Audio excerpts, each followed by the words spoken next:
Solar Group mempersembahkan. Dulu, ini adalah sebuah mimpi. Mimpi tentang langit, tentang penerbangan bebas, tentang perjalanan keliling dunia. Dan kami menunjukkannya dengan sepenuh hati. Tapi apa yang dibutuhkan untuk mewujudkannya? Mimpi kami telah menjadi tujuan kami dengan sepenuh hati. Rencana kami telah menjadi rencana yang matang. Ide-ide kami berubah menjadi peta jalan dan teknologi produksi. Jadwal kami sudah terisi untuk bertahun-tahun ke depan. Pengembangan dan pembangunan, komponen dan bahan, pembuatan model dan pelaksanaan pengujian. Dari mimpi, kita menuju hasil. Jalani perjalanan ini bersama kami. Solar Group mempersembahkan proyek balon udara generasi baru. Kami telah memilih cara terbaik untuk meramalkan masa depan, menciptakannya bersama Anda.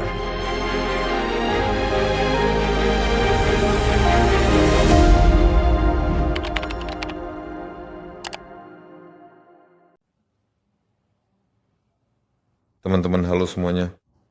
Halo semuanya, seperti biasa Anda di Project New Generation Airships dan kami sedang melakukan siaran langsung dari kantor perusahaan Aeronova bersama Anda, Fyodor Konstantinov. Dan Gennady Babanin. Teman-teman, sebelum kita mulai, jangan lupa untuk memberikan reaksi atau komentar. Tuliskan bahwa semuanya berjalan dengan baik, bahwa suara kami terdengar, dan kami bisa mulai.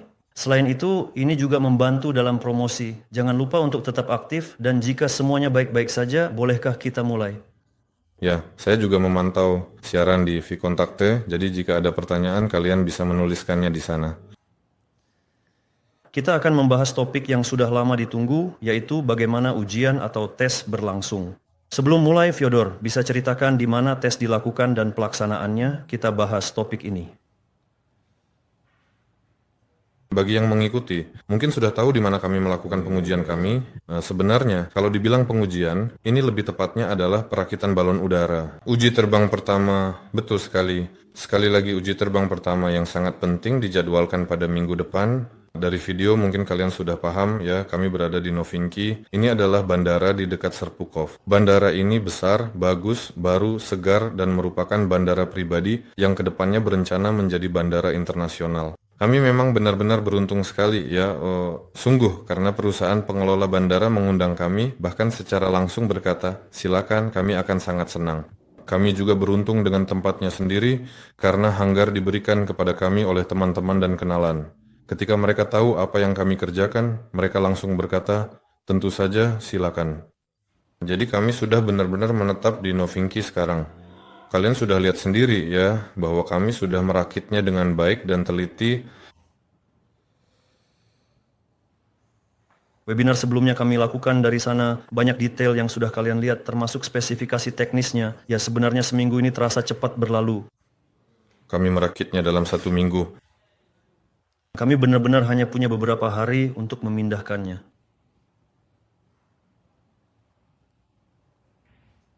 Ya, kami terganggu sedikit oleh rekan-rekan senior yang rapat sekarang. Nanti kita akan bahas tentang itu kalau memang perlu. Kami sempat berada di bandara dan itu memang keren.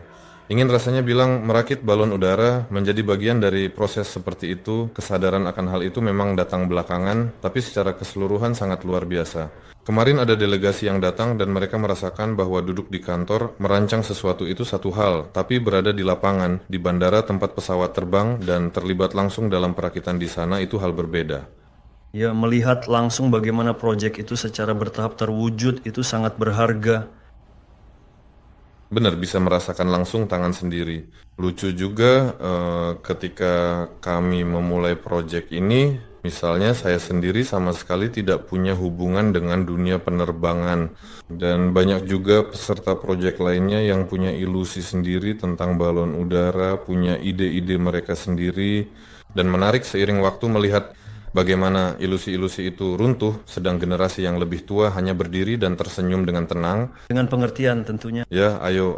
Dan memang banyak sekali pencerahan yang benar-benar terjadi langsung di lapangan terbang saat merakit balon udara tentang bagaimana semuanya seharusnya diatur dan apa saja nuansa yang ada dalam semua hal ini, semuanya terasa sangat nyata. Bahkan hal yang paling sederhana sekalipun, balon udara berisi gas itu bukan berusaha jatuh ke bawah, tapi justru berusaha menempel ke langit-langit. Bahkan hal ini pun sebenarnya sudah jelas, bahwa balon itu mengapung ke atas, tapi sampai kamu benar-benar mengalaminya sendiri, pengalaman nyata seperti itu tidak akan datang. Tapi sekarang pengalaman itu datang. Terima kasih. Ngomong-ngomong, fakta menarik. Hanggar tempat kami merakit balon udara itu bisa dibilang berkat kami. Secara tradisional kami memberikannya bagaimana seharusnya disebut. Eling. Mereka menjadikannya eling, ya, karena setiap eling bisa disebut hanggar. Tapi tidak setiap hanggar bisa disebut eling, karena eling hanya mendapatkan status itu jika di dalamnya benar-benar dirakit dan dikonstruksi alat transportasi udara ataupun transportasi laut atau alat transportasi air, ya, alat transportasi air. Ya. Mari kita sedikit bahas proses perakitannya sendiri. Seberapa cepat sebenarnya kita berhasil merakitnya? Berapa hari jadi? Nah, jadi ya sekitar seminggu. Dalam seminggu kami berhasil merakitnya sepenuhnya. Bahkan sedikit lebih cepat. Sebenarnya bisa saja dirakit dalam 1 hari, hanya saja pertama kami sama sekali tidak terburu-buru. Itu benar-benar merupakan instruksi untuk tidak terburu-buru, melakukan semuanya secara sistematis, memastikan semuanya benar-benar terdokumentasi, memikirkan setiap bagian, setiap prosedur, dan tentu saja menimbang setiap mur, setiap baut. Hal ini sangat penting untuk melihat seberapa besar data berat secara teori akan sesuai dengan kenyataan di lapangan. Jadi secara teknis itu kami merakitnya dalam 3 hari kerja yang benar-benar aktif, tapi sebenarnya semua itu terasa bercampur dalam pikiran selama seminggu. Memang begitu ya, karena banyak sekali peristiwa yang terjadi dan waktu di sana terasa berjalan sedikit berbeda. Ya, tapi terlepas dari semuanya, saya benar-benar ingin mengatakan bahwa pesawat itu akhirnya keluar dari hanggar dan benar-benar terbang, namun saya masih ingin menceritakan sedikit hal menarik dan unik tentang keseluruhan proses perakitannya yang cukup panjang dan menantang ini. Ya, apakah kalian menghadapi kesulitan tertentu atau mungkin ada hal-hal tak terduga yang terjadi di lokasi? Apakah ada sesuatu seperti itu? Sebenarnya hampir tidak ada. Hanya ada hal-hal kecil saja.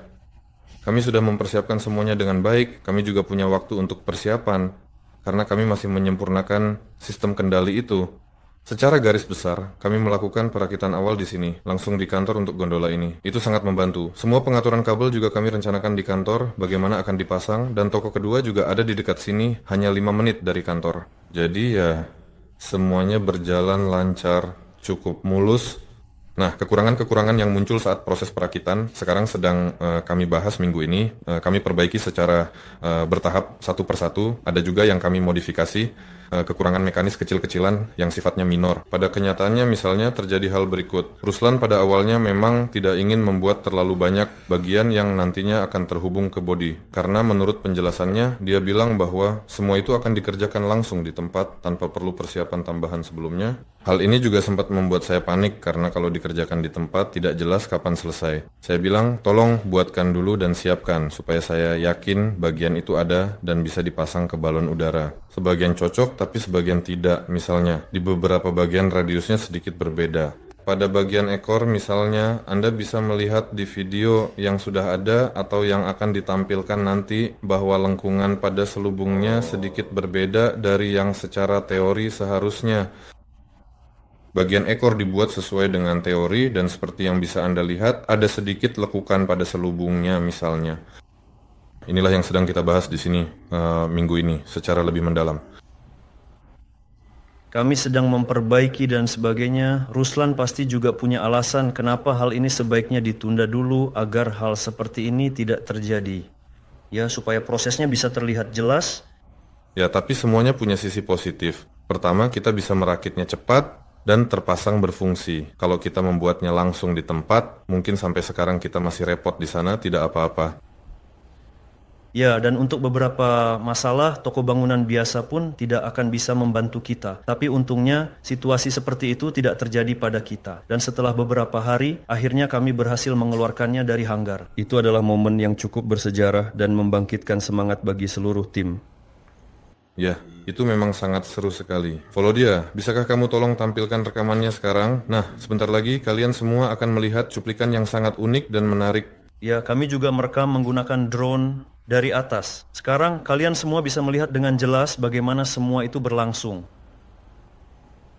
Jadi, ini adalah pertama kalinya kapal dikeluarkan dari hanggar. Tentu saja, kami mengawasinya. Saya dan David memegang tali. Saya lupa istilah resminya apa. Kami mengikuti balon di lapangan dengan tali longgar, membiarkannya terbang sendiri, tapi tetap dipegang untuk berjaga-jaga jika ada angin kencang atau masalah. Sebagai pengaman untuk keamanan, Ya siapa tahu dia bergerak tidak semestinya. Kami mengamankannya. Sejujurnya saya terkejut. Tentu saja semuanya direncanakan, diprediksi dan sebagainya, tapi kenyataannya kami bisa merakitnya dalam waktu singkat, membawanya keluar dan dia bisa terbang. Langsung berhasil di percobaan pertama. Ya, itulah kehebatan dari balon udara ini, karena dia memiliki daya angkat statis. Pusat gaya ini terletak lebih tinggi daripada pusat masanya.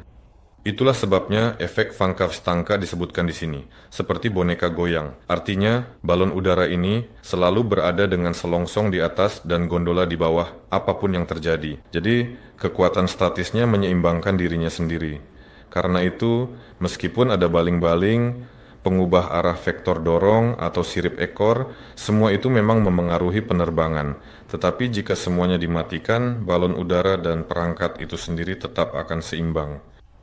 Dan tentu saja, berkat itu, karena kami punya insinyur sistem berbakat dan benar-benar terampil, akhirnya pesawat itu berhasil terbang pada percobaan pertama. Itu sangat tak terduga dan luar biasa, tentu saja menyenangkan. ngomong-ngomong soal beratnya, saya ingin sebenarnya mengetahui dan juga menanyakan seberapa sesuai atau tidak berat akhirnya dengan yang direncanakan, apakah sesuai dengan yang telah direncanakan sebelumnya? Kejutan kedua, menambah daftar hal-hal yang mengejutkan adalah bahwa kami benar-benar tepat sasaran. Jadi, perhitungan berat secara teoritis benar-benar sama dengan hasil praktik. Setelah perakitan penuh perangkat, kami masih memiliki sisa daya apung sekitar beberapa kilogram. Artinya, saat perangkat sudah sepenuhnya dirakit, ia tetap cenderung naik ke langit-langit. Untuk sementara saya akan menyebutnya begitu. Kita sempat menambahkan kantong tambahan di sana supaya perangkatnya kelebihan berat. Lihat, kantong tambahan itu sebenarnya adalah muatan berguna. Dalam skema ini bisa berfungsi sebagai balas atau sebagai muatan berguna, tapi memang harus ada. Karena ternyata balon udara dalam versi yang terlalu ringan justru tidak bisa terbang. Dan itu tidak diperbolehkan menurut standar keselamatan. Secara umum, manusia sempat berpikir dan menyadari bahwa jika balon udara dilepaskan ke langit, itu pasti lebih buruk daripada jika balon udara diturunkan dan mendarat perlahan. Jika ada orang di dalamnya, Selain itu, manusia di darat dan yang menarik bagi mereka biasanya juga di darat. Itulah sebab balon udara terbang dengan beban berlebih dan ada cadangan khusus untuk kelebihan beban ini. Jadi, kami menambahkan karung seberat 10 kg ke sana, bahkan bisa menambah hingga 20 kg. Dan kemudian, begini cara kerjanya. Ada perubahan arah vektor dorong, baling-balingnya berputar. Mesin-mesinnya bertumbuh pada udara, naik dengan tenang, lalu vektor dorongnya dibalik, dan balon udara mulai terbang ke depan. Berkat bodinya yang besar, permukaannya luas, terkena aliran udara seperti dua sayap raksasa, ia terbang stabil, membawa muatan dengan memanfaatkan aerodinamika. Saat perlu berhenti, ia berhenti dan perlahan turun dengan mulus. atau dengan paksa menggunakan sekrup. Bisa juga sebenarnya dipaksa dengan baling-baling. Misalnya kalau terjadi fenomena yang disebut termal. Itu terjadi ketika misalnya ada ladang yang baru dibajak, dari situ udara panas naik ke atas dengan kuat, dan udara ini meski balon udara terlalu berat, tetap akan mengangkatnya ke atas. Jika kamu harus mendarat di ladang itu dan ada termal, kamu tidak bisa. Baling-baling harus dibalik untuk daya dorong tambahan. Itu salah satu caranya. Pilihan kedua adalah dengan berputar spiral, misalnya seperti pesawat menggunakan ekor kemudi untuk mengarahkan balon udara ke bawah dan juga mendarat. Begitulah cara masalah umum ini diselesaikan. Sebenarnya keren, kami berhasil menghitung semuanya dengan benar berdasarkan berat, karena muatan berguna, bahkan perlu ditambah meskipun kenyataannya itu mungkin sedikit muatan tidak berguna. Jadi sebenarnya masih bisa dipasang sensor tambahan di sana jika memang nanti ada kebutuhan seperti itu. Berbagai peralatan seperti alat-alat tambahan bisa dipasang di sana. Pada benda itu secara spesifik saya ulangi untuk kesekian kalinya bagi yang masih belum paham, karena memang ada orang seperti itu. Dirigible yang kami rakit sebenarnya adalah replika berskala dari dirigible Nova 2. Dan kami merakitnya bukan tanpa alasan. Kami merakitnya untuk benar-benar menguji sistem kendalinya secara menyeluruh. Inilah yang kami kerjakan minggu ini. Kami memprogram sebuah algoritma otomatis yang canggih untuk mengendalikan dirigible. Dan skema dirigible kecil ini sama persis dengan Nova 2. Jumlah baling-balingnya sama, sudut putarnya juga sama. Daya dorong baling-balingnya pun setara terhadap hambatan udara di depannya. Jumlah sirip ekor yang dimiliki juga memang sama. Sudut putar kemudi ekornya pun benar-benar sama persis. Terdapat juga baling-baling ekor dua arah yang sama. Dengan daya dorong yang setara terhadap lengan tempat ia terpasang, serta terhadap momen inersia dari dirigible itu sendiri. Dan sistem kendali ini, selama pendekatan tersebut, belum bisa disebut penerbangan, ini lebih tepat disebut pendekatan. Selama 2 hari pendekatan yang kami lakukan, kami mengumpulkan data. Sekarang sistem kendali ini saat ini sedang dilatih, dan mulai minggu depan sistem ini akan mengendalikan dirigible secara otomatis. Dan memanglah, inilah benar-benar tujuan utama dibuatnya, Nova Nero 1. Selanjutnya, kami akan mencoba menguji proses sandar otomatis ke titik sandar rendah. Ini adalah saat di mana secara sederhana autopilot akan mulai belajar mengendalikan alat ini secara mandiri. Akan ada titik di lapangan yang sampai sekarang belum kami pasang jangkar di sana. Kemungkinan besar kami akan melakukannya seminggu setelah uji terbang. Kami akan mulai menguji algoritma dan mekanisasinya karena kemungkinan besar tidak semua berhasil pada percobaan pertama. Namun, balon udara itu sendiri bisa membawa muatan sama seperti sebelumnya. Bahkan jika beratnya hanya sekitar 10 kg saja, Nova 1 tetap bisa membawa perangkat seperti radar atau kamera video yang sangat kuat, lengkap dengan baterai tambahan untuk mendukung operasionalnya. Bahkan dalam bentuk seperti ini, ketika ukurannya meniru Nova 2, kami menyadari bahwa balon ini bisa berpatroli di atas satu titik tertentu, misalnya di atas kota, selama sekitar 10 jam dan melakukan pemantauan. Namun bentuk ini juga belum optimal, karena dengan meniru Nova 2, meniru parameternya, kami tidak berusaha menciptakan balon udara kecil yang ideal, melainkan berusaha semirip mungkin dengan karakteristik balon udara tersebut. Karena itu, kami akan sedikit memodifikasinya, sebab permintaan untuk balon udara kecil untuk keperluan iklan dan pemantauan memang ada, dan kemungkinan besar 10 kg yang tidak terpakai itu akan kami manfaatkan, menjadi 50 yang berguna dan bermanfaat, yang sudah jauh lebih menarik sungguh. Jadi untuk memahami hal ini dengan baik, model-model berikutnya, yaitu Nova Nilo 1, dengan volume gas yang sama dapat dikatakan bahwa akan terlihat sangat berbeda, bukan? Volume gasnya mungkin akan ditambah. Sekarang 110 meter kubik helium, total volume 130. Nanti 130 meter kubik helium, total volume 150. Semua ini masih dalam proses dan sedang didiskusikan. Dan untuk saat ini fokus utamanya sendiri tetap pada pelaksanaan uji coba. Singkatnya, pesawat balon ini punya tujuan dan tujuan itu harus diselesaikan. Semua hal terkait Nova 2 harus diuji pada Nova 01. Baru setelah itu bisa mulai melakukan modernisasi besar-besaran untuk menciptakan drone kecil tanpa awak. Selama proses uji terbang, menurut Anda apakah ada hal-hal yang mungkin saja ditemukan yang perlu diubah atau diperbaiki? Baik yang sangat krusial maupun yang tidak terlalu penting. Jadi secara umum, apa saja yang sedang kita perbaiki sekarang selain sistem kendali? Tidak ada catatan utama. Yang terjadi hanyalah kesadaran-kesadaran yang seperti saya sebutkan di awal. Itu saat kamu berlari di lapangan mengejar balon udara, terutama di hari kedua ketika anginnya kencang dan berhembus tiba-tiba. Dengan hembusan itu, memang secara umum sulit bagi balon udara melawan hembusan angin, terutama ketika ukurannya sangat kecil, terutama ketika berada dekat dengan tanah.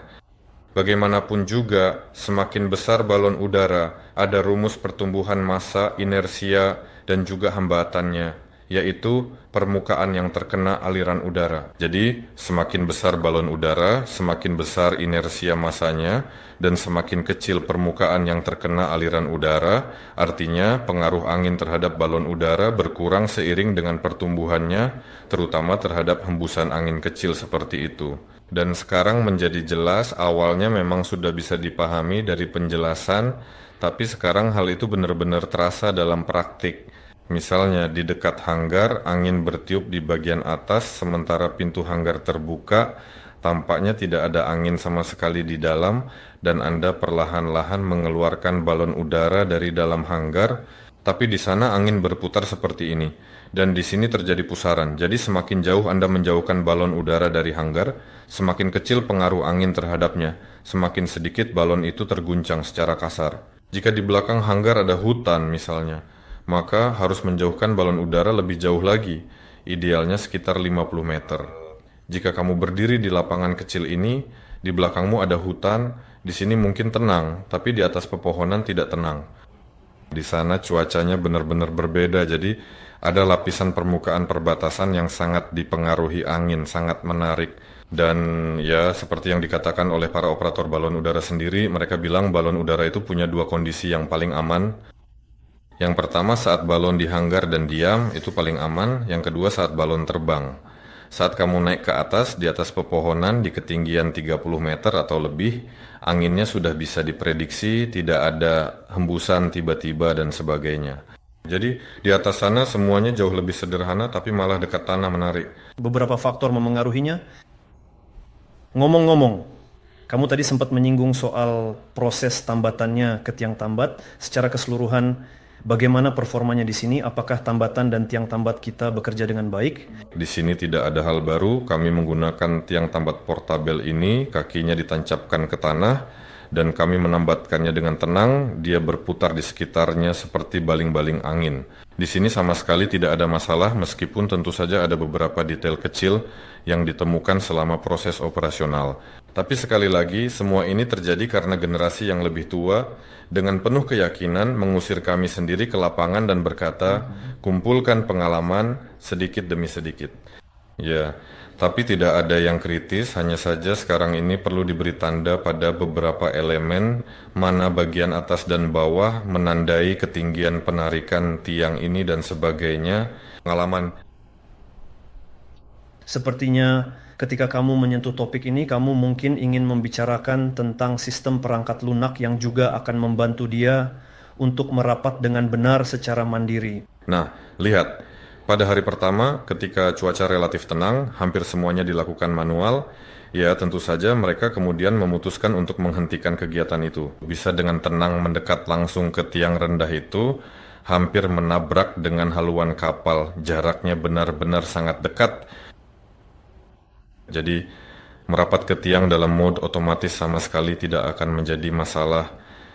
Itu akan sangat mudah dan juga sederhana. Begitu juga untuk mengaitkan ke titik jangkar bawah, itu juga tentu saja akan sangat mudah. Satu-satunya hal, sekali lagi, semuanya berkaitan dengan ukuran balon udara. Semakin kecil balon udara, semakin sulit baginya untuk bertahan di titik tambat rendah, dan itu hanya akan bersifat sementara. Namun, dengan ukuran tertentu, titik itu bisa menjadi permanen. Semua ini berkaitan dengan keseimbangan, momen, hembusan angin samping, dan lain sebagainya. Secara umum, sistem otomatis akan mampu mengatasi semua itu. Selanjutnya, ini hanyalah hukum fisika, namun untungnya kita sedang menuju pembangunan balon udara yang lebih besar, di mana semuanya akan berfungsi dengan tepat. Secara keseluruhan, juga menarik untuk mengamati bagaimana balon udara itu berputar pada tiang tambat ini, menangkap aliran udara dan angin, serta secara otomatis memilih arah yang benar agar selalu menghadap ke arah angin. Ya, memang lucu melihat bagaimana penunjuk arah angin di atas itu, saya lupa namanya yang benar, yang ada di tengah landasan, menunjuk ke satu arah, sementara balon udara Anda di tanah menghadap ke arah yang berbeda. Ya, saya paham bahwa arah angin memang bisa berbeda-beda, terutama di dekat permukaan tanah. Ceritakan, sudah ada tamu datang ke landasan kita, sudah ada yang menikmati keindahan ini. Kalau boleh menyampaikan kabar yang sudah lewat, tentu saja sudah ada. Anda mungkin sudah melihatnya di grup chat ya. Kemarin ada tamu dari Afrika Selatan dan mereka sekarang juga ada di kantor kita. Hari ini mereka melihat-lihat.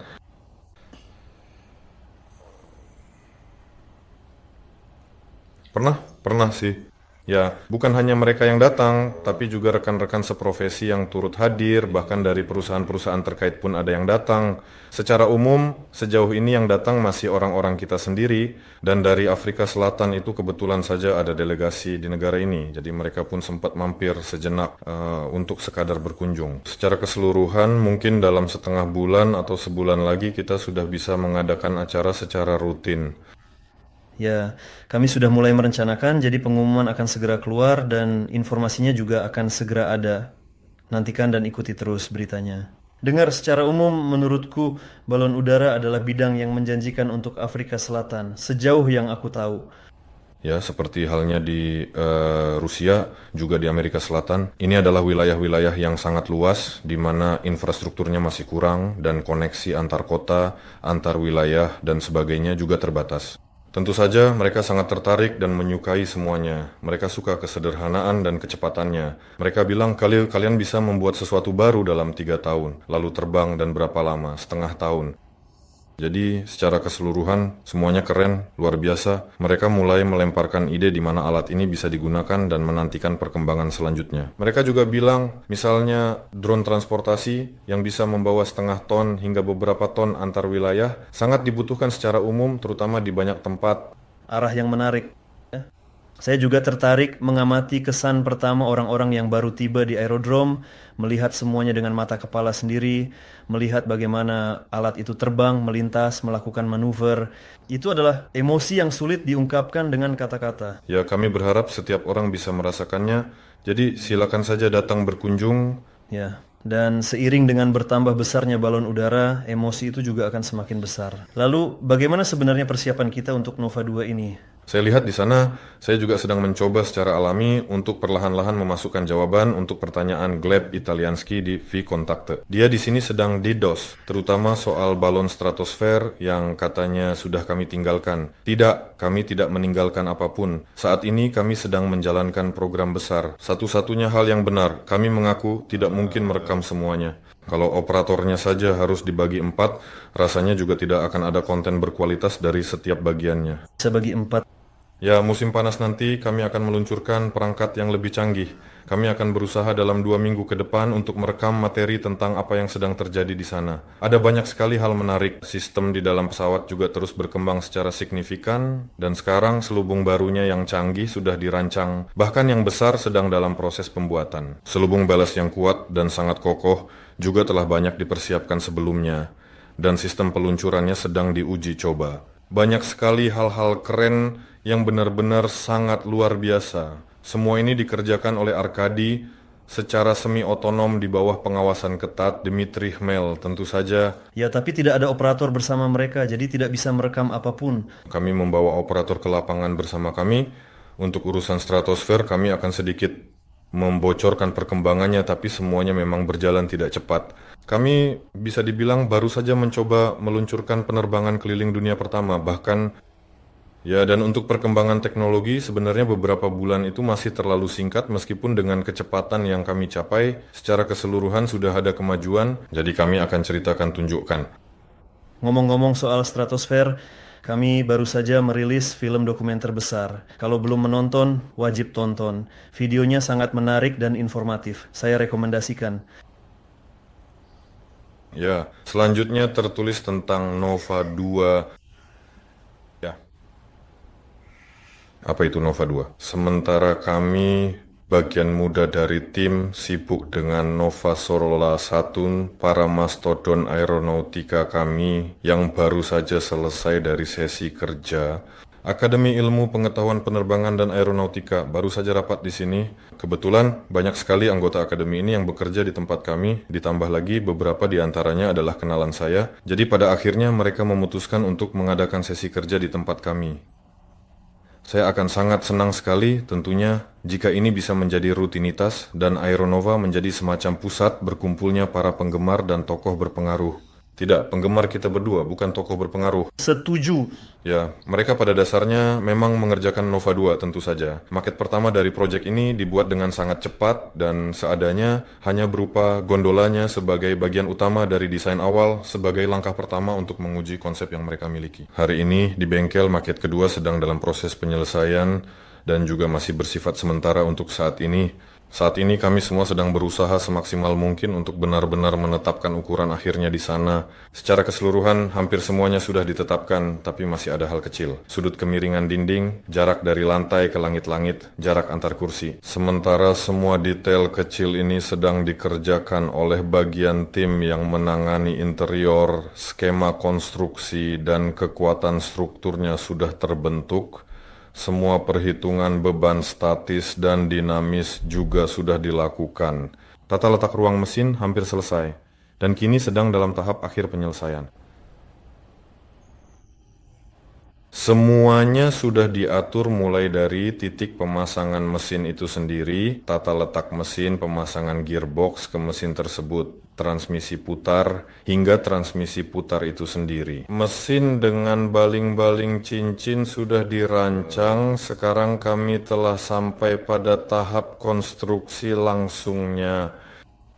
Selain membuat maket, sekarang Ruslan di bagian produksi juga sudah mulai membuat gearbox untuk transmisi putar, bodi, roda gigi, dan sebagainya. Semua itu mulai dikerjakan karena kami sudah menyiapkan mesin bubut milling dan mesin milling 5 sumbu yang telah kami persiapkan dengan seksama untuk memastikan proses produksi berjalan lancar. Semuanya berjalan lancar seperti jam, mesin-mesin sudah diatur, para insinyur juga sudah mulai mengeluarkan dokumen konstruksi, jadi dokumen itu sudah bisa mulai dipersiapkan. Jadi proses pengerjaan bagian logam sedang berjalan penuh, begitu juga dengan pembuatan maket kabin dan pengembangan lebih lanjut juga sedang dilakukan.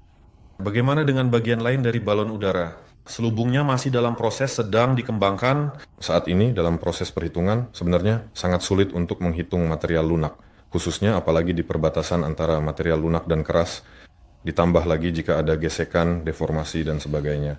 Hal-hal seperti ini memang seringkali menjadi tantangan tersendiri. Secara umum, seluruh selubung utama sudah dirancang dengan baik dan teliti. Sekarang simpul-simpul pengikat yang telah dirancang sedang dihitung untuk berbagai kondisi, misalnya saat pendaratan keras dan sebagainya. Namun secara keseluruhan, ya, sebagian besar pekerjaan dalam pengembangan selubung sudah selesai.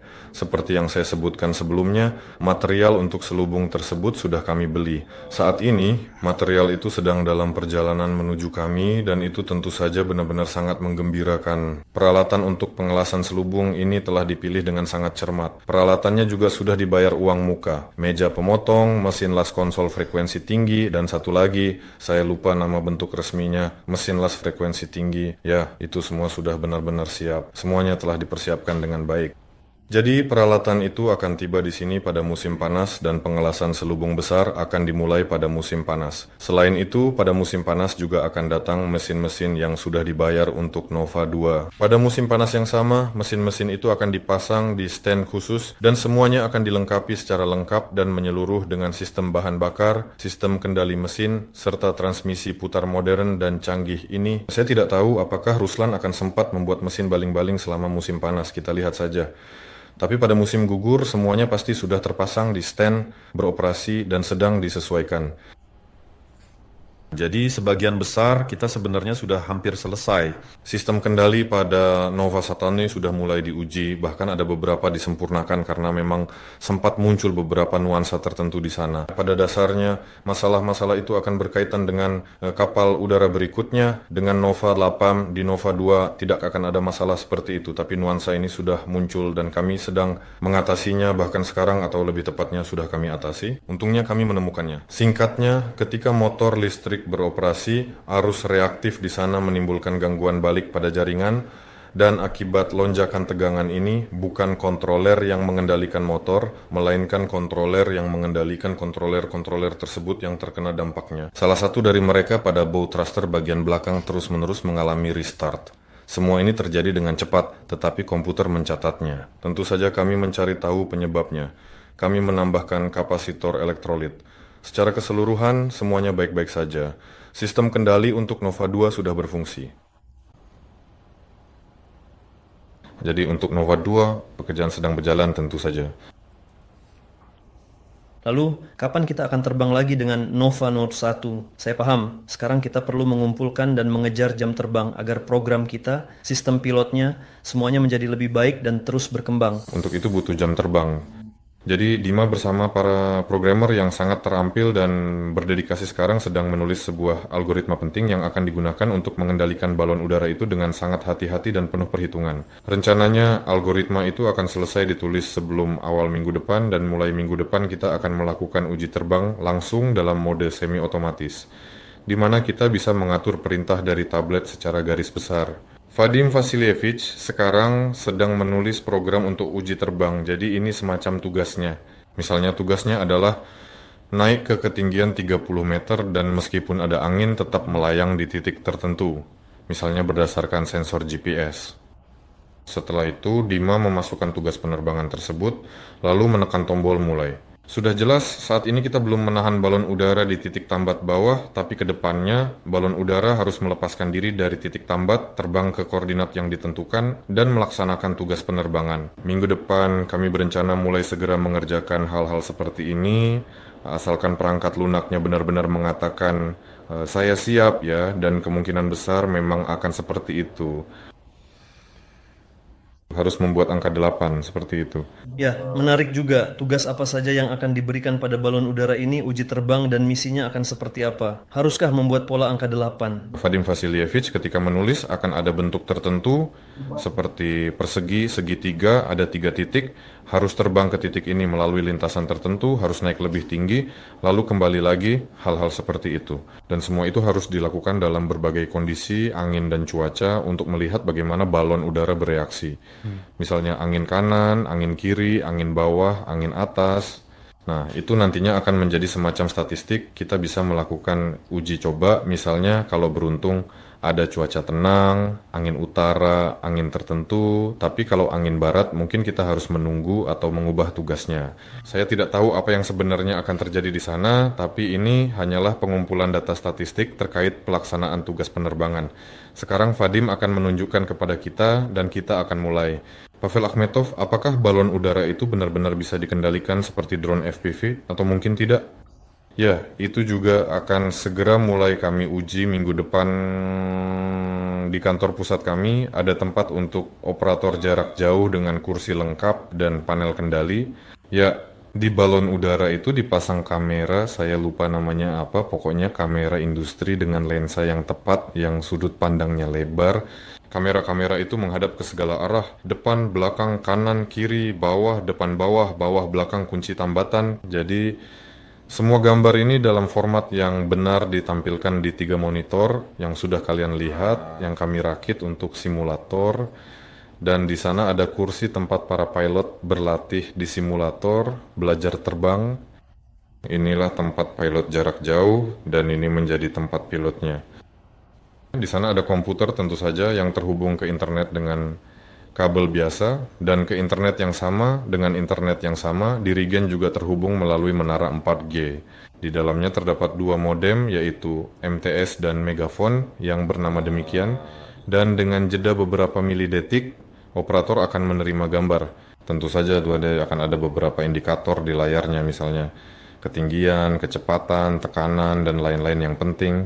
Seperti mengendalikan drone FPV akan dikendalikan seperti itu.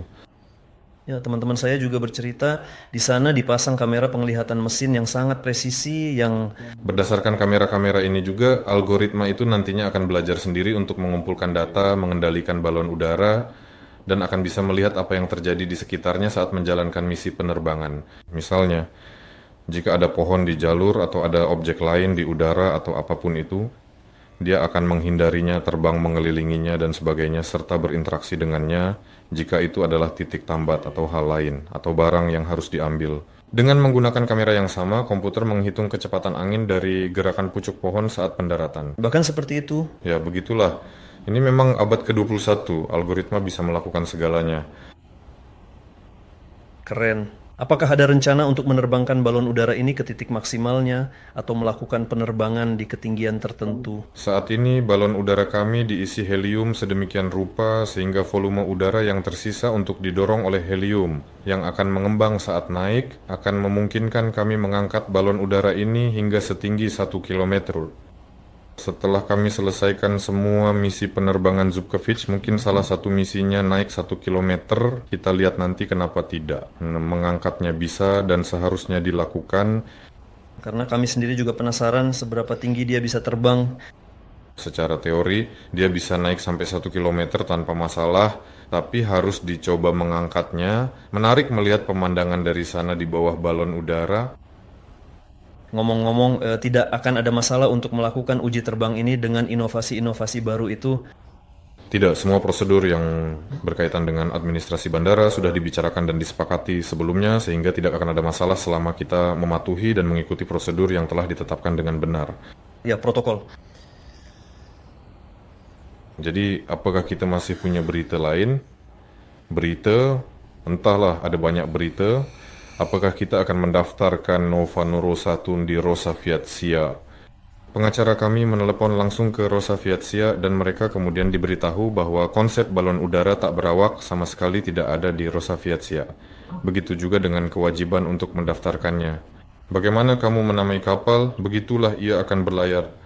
Dan jika kamu menyebutnya sebagai pesawat tanpa awak, maka tentu saja kapal itu harus didaftarkan secara resmi. Selama ini masih bersifat eksperimental, tidak ada alasan khusus mendaftarkannya, tetapi untuk penggunaan komersial ke depannya pada modifikasi lainnya, tentu saja semuanya akan didaftarkan. Nova 2 atau Nova 8 jika dijadikan tanpa awak tetap wajib didaftarkan. Tidak bisa dilakukan di negara kita. Dengar itu akan luar biasa. Itu luar biasa, kami ambil kesempatan itu. Andai saja kami bisa menggunakan Nova 8 dalam mode tanpa awak tanpa harus mendaftarkannya. Baik, kalau begitu saya usulkan kita beralih ke sesi tanya jawab atau pertanyaan, silakan jika memang ada. Program tanpa awak ini, apakah menurut pendapat Anda, seperti yang telah direncanakan, akan diintegrasikan ke dalam sistem aeronautika yang sudah ada? Kemungkinan besar kami akan diintegrasikan ke dalam sistem aeronautika yang ada dengan menggunakan metode integrasi yang sudah dikenal. Kami akan memasang peralatan yang diperlukan di dalam pesawat dan akan mengirimkan sinyal pada frekuensi yang sesuai dengan perintah yang sudah ditetapkan. Bagaimana para petugas pengatur lalu lintas udara akan berinteraksi dengan balon udara tanpa awak? Untuk saat ini, interaksi dirancang melalui laptop atau tablet sehingga perintah penerbangan bisa diberikan dari mana saja, baik dari rumah, di lapangan, di tempat kerja, tidak ada bedanya. Nantinya, pengendalian juga bisa diambil alih secara langsung dari tablet atau komputer yang sama. Namun, untuk saat ini kami masih belum mengembangkan sistem pengendalian ini sepenuhnya. Kemungkinan besar, tampilannya akan mirip seperti di sebuah permainan.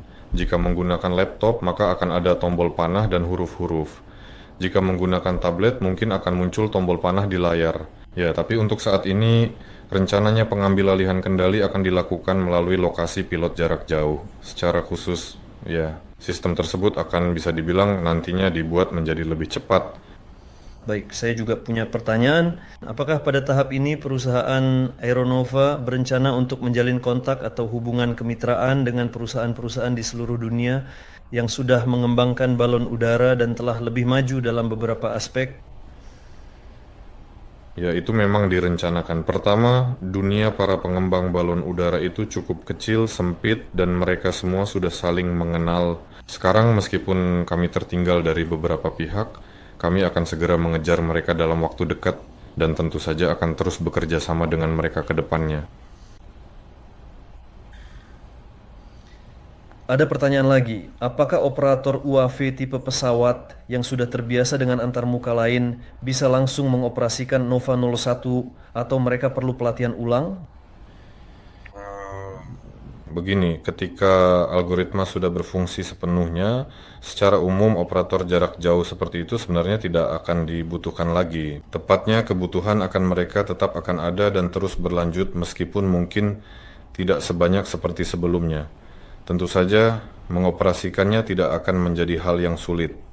Mereka hanya perlu menjalani masa adaptasi ringan saja, tanpa harus menghadapi tantangan besar. Karena tempat pilot yang sedang kami ciptakan sekarang ini lebih mirip dengan kokpit pilot helikopter. Kontrolnya pun secara umum sama saja, jadi secara teori akan lebih mudah menjadi pilot helikopter daripada pilot pesawat.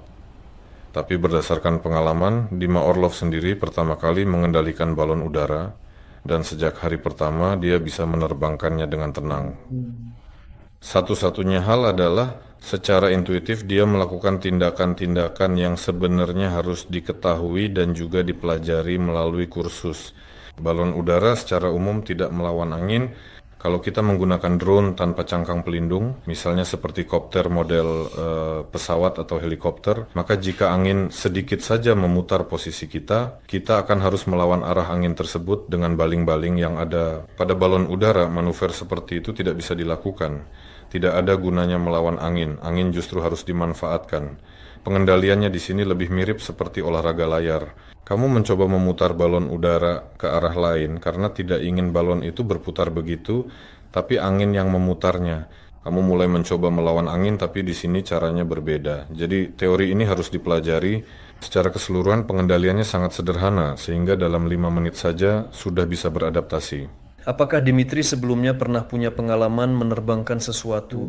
Tidak, Dimitri hanya pernah menerbangkan drone tipe quadcopter, bahkan ia pernah membuat dan menulis perangkat lunak untuk penerbangan otomatis mereka. Secara umum, menurut saya sekarang tidak ada gunanya membicarakan operator karena kedepannya semuanya akan dikendalikan komputer.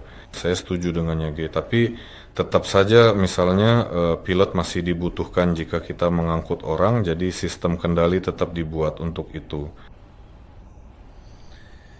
Baik, semua pengiriman laut diasuransikan. Apakah pengiriman dengan balon udara juga perlu asuransi? Jika ya, dengan perusahaan mana Anda akan bekerja sama? Ya, memang sangat pasti sekali diperlukan, tentu saja. Itu sudah pasti. Masalah internasional. Ya, seperti perusahaan kargo udara lain, ada aturan tertentu dan daftar perusahaan asuransi klasik yang biasa digunakan di dunia penerbangan. Seperti biasa, dengan yang terbaik. Jika diperlukan, ya kami akan memilih dari yang tersedia. Lalu, apakah Aeronova dapat menyesuaikan sistem kendali lain dengan antarmuka berbeda pada balon udara tanpa awak sesuai permintaan pelanggan? Tentu saja bisa asalkan pelanggan menyediakan sistem layak dan spesifikasi teknis jelas. Kami sudah membangun balon udara dari nol, apalagi tidak bisa kami lakukan. Tadi hari ini saat saya mengantar tamu-tamu kita dari Afrika Selatan berkeliling kantor, saya membawa mereka ke laboratorium, tempat Dennis sedang duduk dan menyolder mikrosirkuitnya sendiri. Dia di sana ya sedang membuat papan sirkuit cetak. Mereka bertanya, "Ini apa? Kalian membuat mikrosirkuit di sini?" Saya bilang, "Ya. Sistem pengendaliannya dikembangkan dari nol dan banyak sekali rangkaian yang harus dibuat sendiri. Setiap sekrup, setiap baut, kami tahu cara kerjanya. Jadi saya rasa tidak akan ada masalah jika harus mengadaptasi sesuatu dari luar." Pada webinar sebelumnya kami membahas topik pencarian kebocoran helium di selubung dan terkait itu ada pertanyaan, metode apa yang dipilih untuk digunakan dan mengapa? Di Telegram. Beberapa solusi yang berbeda atau alternatif telah diusulkan, seperti termovisi, efek Joule-Thomson, metode Schlieren, dan emisi akustik. Apakah memutuskan metode? Nah, mengenai emisi akustik, metode ini sering dipertimbangkan sebagai salah satu metode yang sangat efektif. Untuk termovisi, sampai saat ini saya memang belum paham secara detail bagaimana cara menerapkannya. Saya belum menanyakan lagi ke teman-teman apakah mereka sudah paham, karena pada balon udara ya sudah jelas di sana ada semburan jet yang keluar, terjadi penurunan suhu lokal dan dibutuhkan semacam matriks untuk volume sebesar itu agar semuanya bisa terlihat. Saya suka dengan ide tentang bingkai, yaitu saat balon udara dimasukkan dan dikeluarkan dari hanggar, terbentuk semacam bingkai di mana bisa dipasang alat pendeteksi kebocoran ultrasonik, juga termovisi, atau bahkan keduanya, dan mungkin juga alat ketiga lainnya. Solusinya, meskipun terlihat sepele dan sederhana, balon udara memang harus melewati bingkai pemindai saat masuk ke dalam hanggar. Bukan setelah balon udara masuk ke dalam hanggar, lalu menurunkan semacam jaring dengan sensor di atasnya, atau menerbangkan drone yang mengelilinginya dan memeriksanya, tetapi cukup dengan bingkai pemindai, ya, dengan serangkaian metode. Jadi Ini memang bukan masalah tahun ini atau bahkan tahun depan. Jadi pasti kita akan menemukan solusi yang paling sederhana, jenius, dan efektif. Untuk saat ini balon udara kita belum terlalu besar dan kita masih bisa mengatasinya dengan tenaga manusia dan sensor yang dipegang tangan. Ya, Artyom ternyata mengambil dua alat yang canggih dan khusus yang bisa mendeteksi helium di udara dan mencatat secara akurat konsentrasinya. Dia menggabungkan kedua alat itu pada satu rangka, lalu membuat dua lubang hidung dengan pipa, kemudian berjalan mengelilingi balon udara, mencium semua sambungan. Dia melakukan ini hanya dalam beberapa jam, jadi untuk balon udara kecil, kami yakin sambungannya tidak bocor. Bagian seperti penguatan di hidung dan ekor, tempat balok masuk ke kantong, atau di mana flensa berputar, semuanya juga tidak bocor. Kami menemukan satu-satunya kebocoran. Peristiwa tersebut terjadi melalui alat penghenti penerbangan, yaitu sebuah perangkat yang berfungsi untuk menghentikan laju pesawat secara tiba-tiba demi menjaga keselamatan penumpang dan awak pesawat. Di sana ada membran, di antara membran itu terdapat kawat tungsten yang disolder. Intinya, kawat ini keluar dari membran dan masuk ke bodi, di mana perangkat elektronik ini melalui sinyal radio mengaktifkan pembakaran membran. Dan di tempat di mana kawat tungsten masuk ke dalam bodi, jadi dari situ ada sedikit kebocoran, tapi itu tidak masalah. Jika dihitung dalam liter, itu hanya sebagian kecil persen dari total kebocoran di seluruh selubung. Baik. Ngomong-ngomong, kami juga mengukur total kebocoran dari semua selubung dan ternyata singkatnya setiap material saat pengujian memiliki jumlah liter yang bocor dari 1 meter persegi begitu. Dan di sini secara total saya tidak ingat persis tapi kira-kira ada 150 meter persegi. Di sana dengan 2 liter per meter persegi seharusnya ada sekitar 315 liter air yang bocor dari seluruh balon udara dalam sehari, itu setara dengan 0,3 meter kubik, jadi hanya seperti itu ditabung dan selesai, artinya itu bahkan tidak terasa sama sekali. Nah, dia kehilangan 300 gram per hari, itu semacam kebocoran yang sudah diperkirakan. Tapi lihat, itu adalah karakteristik dari material itu sendiri tanpa memperhitungkan sambungan las dan berbagai katup pengisian yang dipasang di sana dan lain sebagainya. Jadi kami mendapatkan kebocoran sekitar setengah meter kubik, 0,5 sekian meter kubik per hari jika memperhitungkan perangkat pemutus penerbangan yang memang dirancang untuk mengeluarkan gas serta semua sambungan las dan sebagainya. Artinya secara menyeluruh, secara keseluruhan tidak ada kebocoran pada balon udara dan semua kebocoran gas helium yang terjadi sudah sesuai dengan perhitungan awal yang telah dilakukan. Satu-satunya yang ingin saya ingatkan adalah balon udara ini kami buat dari bahan yang tersedia di negara kami dan bahan itu jauh dari ideal. Dan dari bahan yang sekarang sedang dalam perjalanan juga akan dibuat balon udara kecil dan dari situ kebocoran tidak akan terjadi secara aktif, hampir tidak ada sama sekali.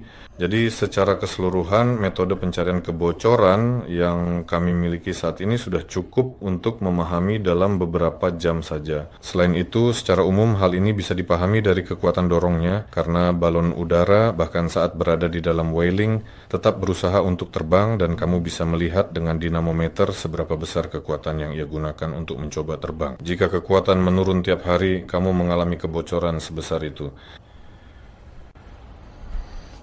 Baik, di sini ada pertanyaan. Mungkin ini hanya pemborosan uang dan waktu, seharusnya langsung membangun Nova 2. Pertama-tama, kami memang langsung membangun Nova 2. Kedua, untuk membangun Nova 2, kita harus terlebih dahulu membuat produksi cangkangnya yang akan kami buat musim panas ini. Lalu mengembangkan sistem pengendaliannya. Dan yang ketiga, saya sebenarnya sudah menjawab pertanyaan ini.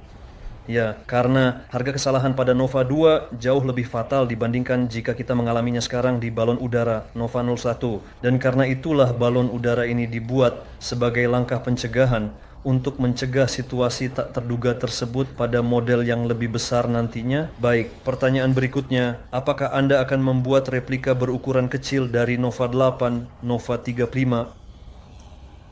Saya rasa tidak.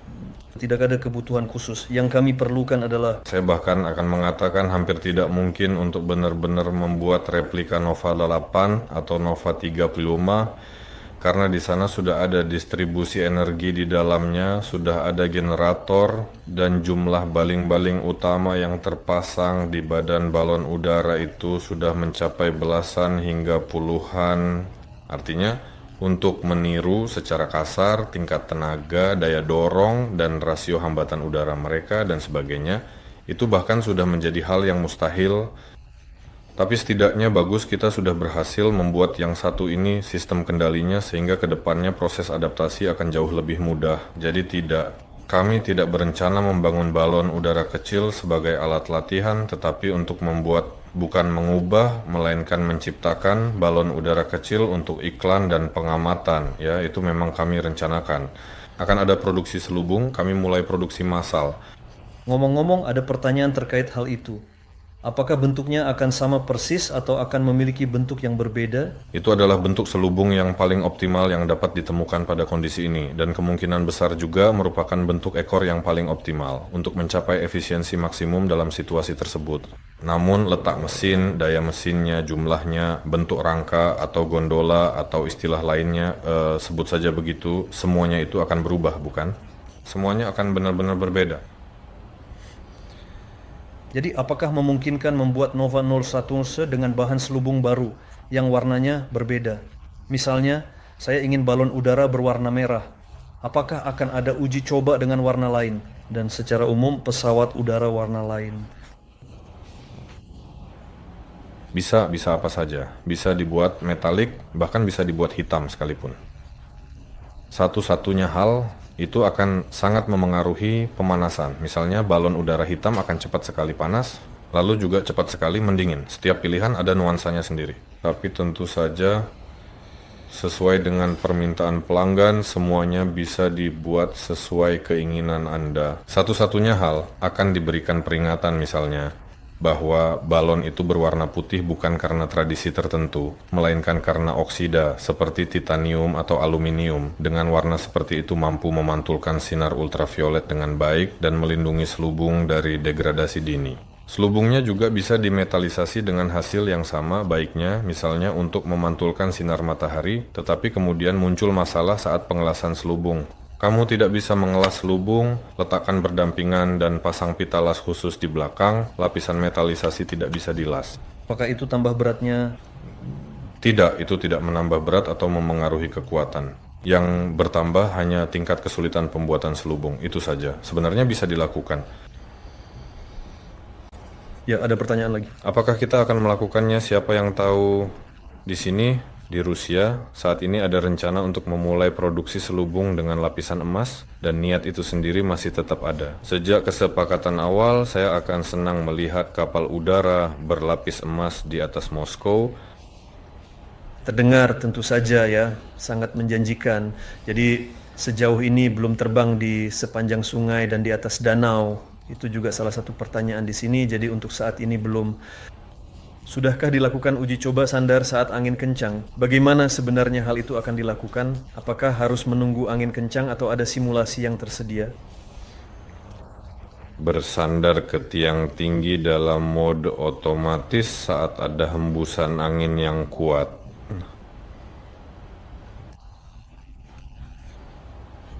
Saya pikir tahun ini kami akan menyelesaikan tugas ini tanpa tim.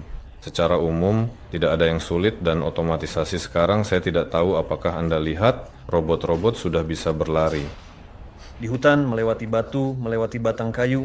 Ya, saya pikir sistem otomatisasi dengan sangat mudah dan benar-benar akan mengambil alih peran dan menggantikan kru yang sebelumnya mampu menangani dan menambatkan balon udara raksasa di atap gedung-gedung tinggi saat angin kencang dan sebagainya. Kita pasti akan mengatasinya. Ada yang bertanya, masuk akalkah pakai perangkat sensitif angin, hujan, salju, dan dingin di Rusia? Dengan ukuran atau dimensi tertentu, semua sensitivitas itu dengan kata lain menjadi Berkurang hilang. ya. Misalnya sekarang saat kita menerbangkan perangkat kecil ke lapangan, itu seperti pergi ke laut dengan kano kecil satu tempat duduk, di mana setiap gelombang, terutama dekat pantai, sangat terasa bagi kita. Gelombang di dekat pantai sama seperti udara yang bergejolak di dekat tanah, itu bisa mematikan. Gelombang itu bisa membalikkan kayakmu dan selesai sudah. Dan situasinya berbeda ketika Anda berada di kapal pesiar atau kapal kargo. Bahkan badai pun hampir tidak menjadi masalah bagi Anda. Tentu saja jika ada gangguan yang benar-benar kritis, semua orang tetap menghindarinya, bahkan dengan kapal sebesar itu. Jadi dengan ukuran tertentu, kondisi cuaca memang semakin sedikit berpengaruh. Salju, hujan, atau suhu beku tidak ada bedanya. Saya cukup merancang perangkatnya dengan mengetahui apa yang akan dihadapinya, dan itu saja. Baik, apakah ada rencana untuk menguji sistem pelepasan darurat bukan udara, mungkin, tapi gel dalam kondisi gangguan tinggi seperti jammer, setidaknya dengan balon stratosfer, meluncurkannya dan menguji koneksi? Ini sepertinya tentang perangkat penghentian penerbangan. Ya, itu akan menjadi pengujian yang mahal ya, menggunakan helium. Sebenarnya kami sudah mengujinya di kota ini, di Moskow. Semua orang tahu, di sini semuanya bising, banyak gangguan dan sebagainya. Alat kami diletakkan di laboratorium. Seseorang berjalan beberapa blok jauhnya, menekan tombol, dan meskipun ada tembok, jendela, gangguan wifi, semuanya tetap berfungsi dengan baik. Apakah kita hanya perlu membakarnya untuk iseng, supaya balon udara turun dan kehilangan gasnya? Tentu saja bisa jika memang diperlukan untuk membuatnya kehilangan tekanan udara. Bisa saja. Lalu, kalau balon udaranya tanpa awak, kenapa tidak diisi dengan hidrogen saja? Pertanyaan yang sangat bagus, kenapa tidak? Saya pun setuju meskipun mungkin tidak bisa langsung. Pada awalnya tetap akan menggunakan helium yang memang aman.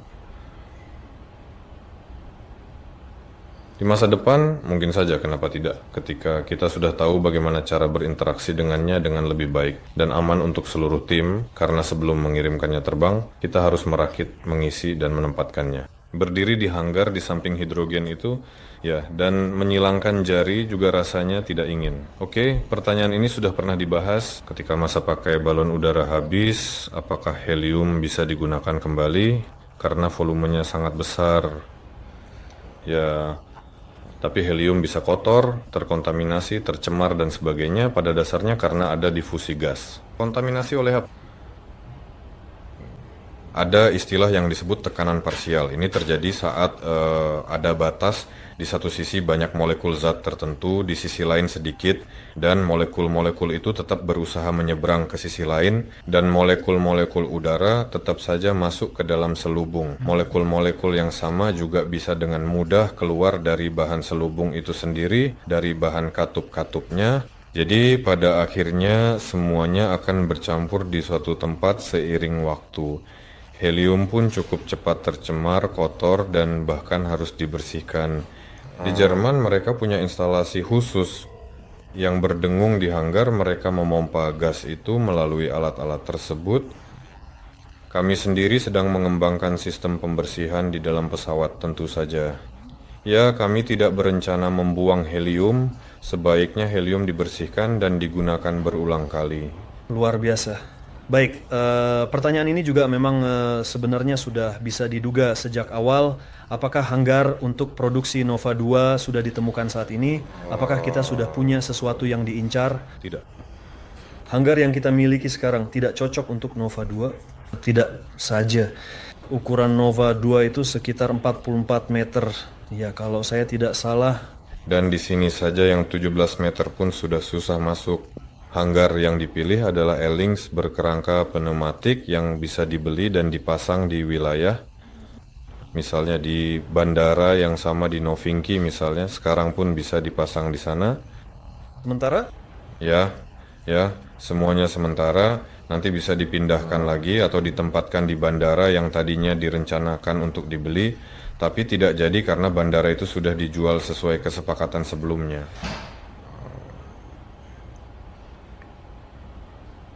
Di Novinky ada kemungkinan seperti itu, karena di sana tanahnya tersedia baik untuk disewa maupun dibeli.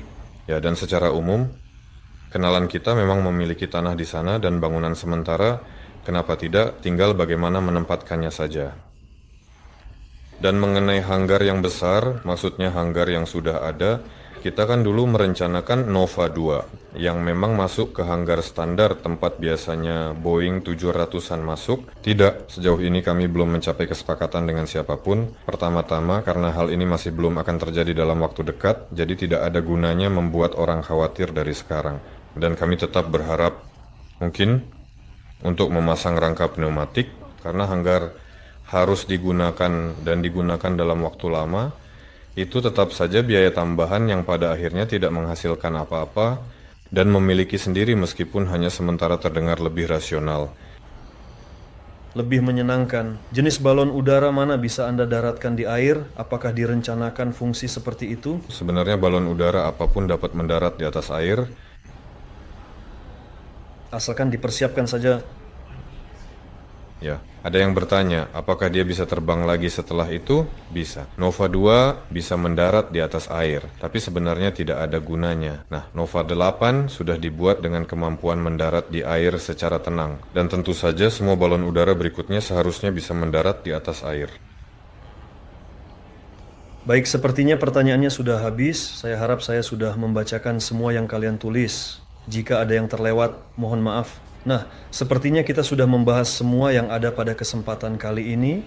Jadi, saya rasa kita akan mulai mengakhiri untuk sesi kali ini jika memang tidak ada pertanyaan lagi. Saya akan cek sekali lagi. Ya, sudah tidak ada pertanyaan lagi, jadi kami ucapkan terima kasih karena Anda telah bergabung bersama kami di webinar hari ini.